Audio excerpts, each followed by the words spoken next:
DoD training manual. Extremist founding fathers would not be welcome in today's military. I don't doubt that at all. They don't want people who honor the Constitution and actually abide by their oath. Judicial Watch recently obtained a Dept.of Defense training manual, which lists people who embrace individual liberties and honor states' rights, among other characteristics, as potential terrorists.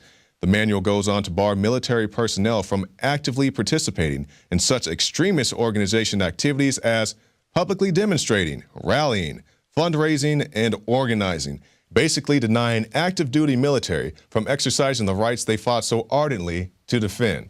So if you want to be active duty military, and not just active duty military, it says here, the extremist ideologies described in the American colonists is also referenced as a potential terrorist marker. So, you know, the people who don't want to be suppressed by tyranny and such, you know, people like George Washington, those are your real extremists, not, you know, the people running guns into Mexico and preemptive wars and all that. No, if you abide by the Constitution and abide by your oath, then you're the real extremist. And preparing to defend, to fight these extremists, we have this: Pentagon prepping for large-scale economic breakdown. It's a fiscal cliff, and you can see it right there.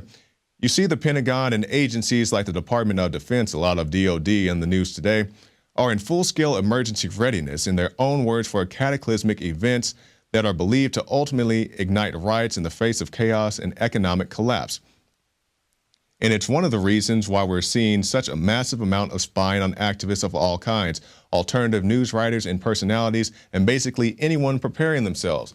So the people who have the guns and the tanks and the mine-proof armored personnel carriers and the body armor and the targets of little children and pregnant women, they're saying you shouldn't get prepared, but they're prepping to the teeth. And not only that, they have storable food and water filters and so forth. But if you dare have, you know, some storable food, you're a prepper, you get put on some crazy watch list. But they're saying they're preparing to fight the people who don't have food, because in the next paragraph, it says, you know, they're going to have large-scale economic breakdowns, and they're preparing for the disappearances of essential services like food. There it is right there on your screen. So they're preparing to fight the people who don't have food, but if you have food, you're a crazy prepper. And that's the world we live in today. And that's a great article from Anthony Gucciardi, and I definitely encourage everybody to go and check that out for yourselves.